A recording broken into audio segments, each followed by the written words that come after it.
Hungarian. Send me someone who can speak Hungarian. Can you imagine what pop culture would be without all our favorite famous Hungarians? Probably exactly the same. Phrase 4. Are you familiar with Houdini? Ismered Houdinit? Houdini aside, there's a pretty large disconnect between the English and Hungarian-speaking worlds, most likely because Hungarian is just so darn difficult to learn. He's speaking Hungarian. I don't speak Hungarian. Okay, I know that. What do you know?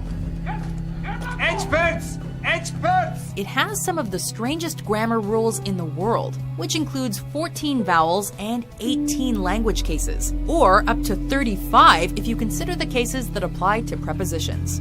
This is massive compared to English, which has 0 language cases. See ya. Hello. Egan. You guys want the junior suite or the high roller suite? Hungarian is also expressive, relying heavily on idioms. Perhaps hardest to grasp, Hungarian sentence structure is completely different to most languages, with suffixes indicating tense and not word order. Sleep is essential for every healthy Hungarian girl. Az alvás nélkülözhetetlen minden egészséges magyar lánynak. Number 9. Khoisan.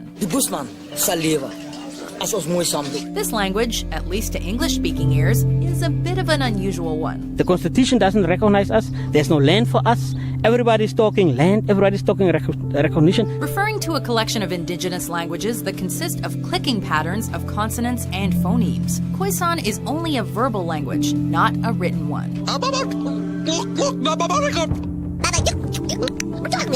Khoisan languages have the most consonants in the world, and as such, rely heavily on manipulation of sound. With most of these languages lacking a written record, you have to learn them by immersing yourself in the incredibly small populations that speak it. Soon they could be gone entirely. I'm arriving not a moment too soon. Number 8. Korean. 저러다가 굶어 죽지. Does it look like I speak Korean? The trouble most learners have with Korean is with its relatability.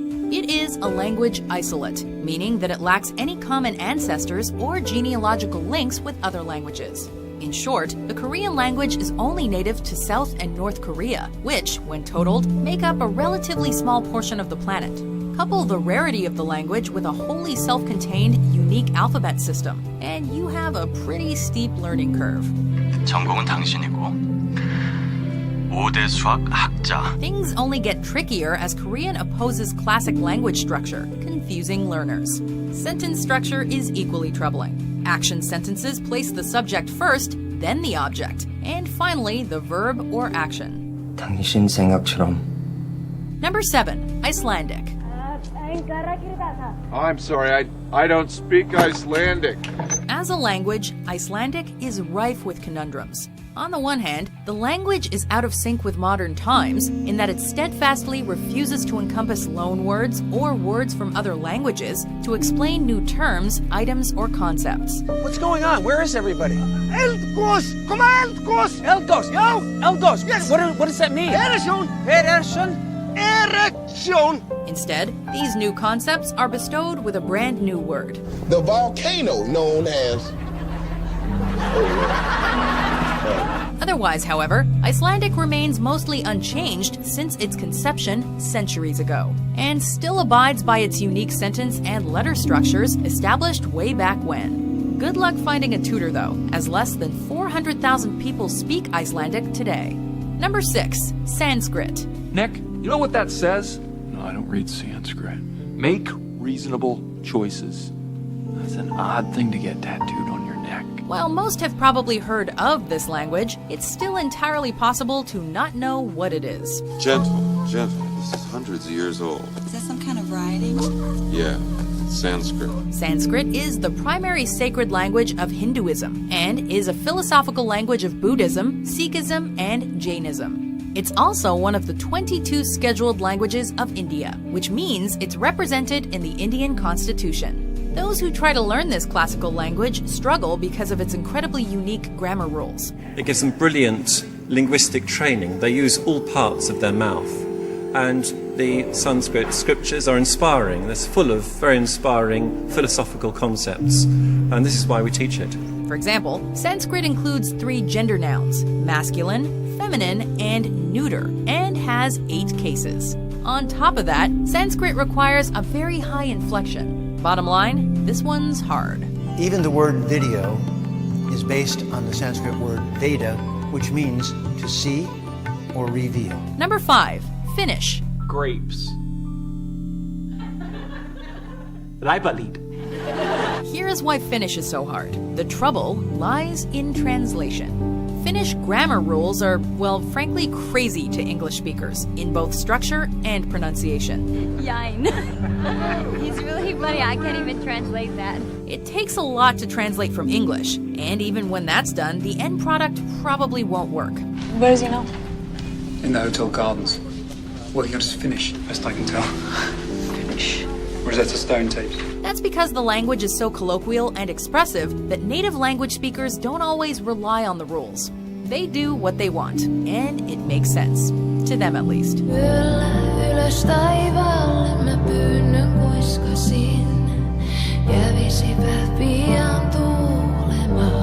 Number 4, Japanese. You should learn Japanese. Very easy.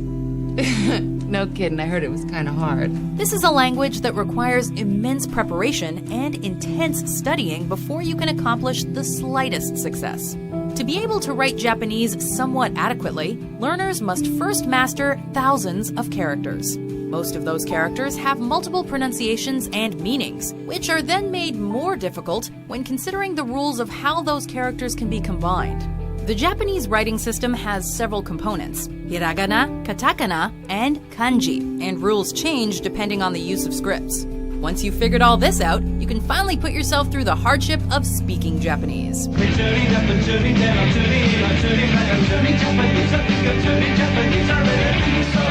There are no shortcuts with this one. And with intensity. is that everything? I mean, it seemed like you said quite a bit more than that. Number 3, Arabic.